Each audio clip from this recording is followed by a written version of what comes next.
warahmatullahi wabarakatuh. Puja dan puji syukur atas kehadirat Allah Subhanahu wa Ta'ala yang telah memberikan kita begitu banyak nikmat, baik itu nikmat kesehatan maupun nikmat kesempatan. Salawat dan salam kepada Nabi besar Muhammad Sallallahu Alaihi Wasallam. Allahumma sholli ala Sayyidina Muhammad wa ala ali Sayyidina Muhammad. Semoga kita semua mendapatkan syafaatnya di yaumil akhir kelak. Amin amin ya rabbal alamin.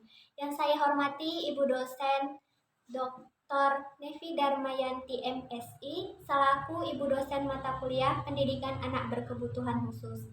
Perkenalkan, kami dari kelompok 7 yang beranggotakan saya sendiri Ayu Fakrana dengan NIM 0308 20 20 46 dan kedua rekan teman saya yaitu Ella Ramadhani Ritonga dengan NIM 0308 20 20 79 dan Lutfia Aini dengan NIM 0308 20 20 68. Keberadaannya kami di sini, kami ingin menjelaskan tentang anak berkebutuhan khusus disleksia. Baiklah, perkenalkan saya Ayu Fakrana dengan NIM 0308 20 20 46. Saya di sini akan menjelaskan tentang pengertian disleksia. Apa itu disleksia? Disleksia merupakan kesulitan belajar yang dialami oleh seorang siswa dalam hal mengeja, membaca, menulis, ataupun mengenal berbagai hal-hal huruf-huruf. Yang dimana siswa yang mengalami disleksia adalah siswa yang memiliki struktur dan fungsi otak yang berbeda-beda dengan teman-teman yang lain atau dengan anak normal yang lainnya. Sehingga siswa disleksia memiliki kemampuan yang berbeda-beda juga, seperti orang sehat pada umumnya. Namun, biasanya seorang anak yang diagnosa disleksia, mereka tidak akan mampu dalam menyusun atau membaca kalimat dalam urutan yang terbalik, ke atas, ke bawah, ke kanan, ataupun ke kiri. Serta mereka juga akan sulit dalam menerima perindaan dan melanjutkan memori pada fungsi otak. Selanjutnya di sini saya akan menjelaskan tentang poin B, yaitu karakteristik atau ciri-ciri anak disleksia. Adapun sebuah karakteristik atau ciri-ciri anak disleksia, salah satunya adalah yang pertama, terdapat adanya kesenjangan terhadap anak yang sebenarnya dengan prestasi belajar. Prestasi belajar yang sebenarnya akan berkurang dengan adanya banyak-banyak hal. Salah satu di antaranya adanya kurangnya motivasi belajar, sehingga anak akan menjadi malas dalam mengikuti belajar. Dan ada pula yang memang kemampuannya kurang dalam belajar, sehingga prestasinya juga berkurang. Yang kedua, yaitu adalah kesulitan dalam mengeja. Mengeja merupakan hal yang sangat sulit dilakukan bagi anak yang terdiagnosa atau anak yang disandang dengan disleksia. Yang ketiga, kebingungan dalam membedakan mana kiri dan mana yang kanan. Yang keempat, menulis huruf dan angka secara mundur.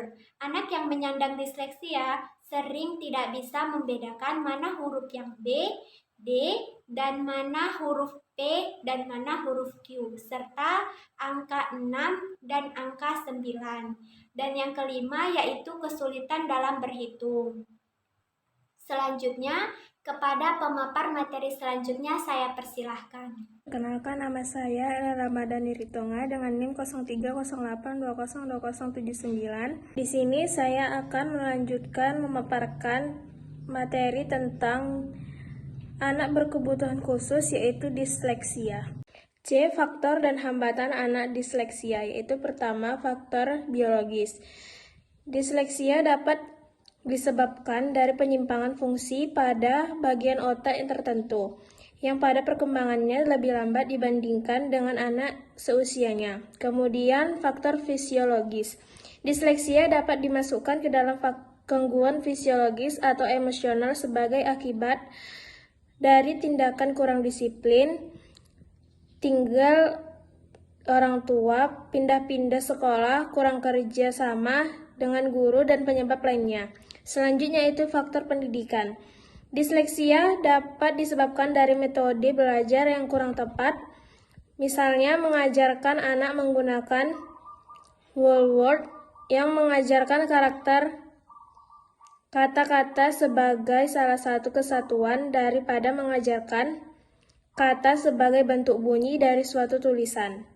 Selanjutnya, jika anak belum mampu membedakan huruf-huruf, misal membedakan huruf B dan D, alangkah lebih baik anak diberikan latihan membedakan huruf yang berbeda sampai mahir dan menguasai huruf-huruf tersebut.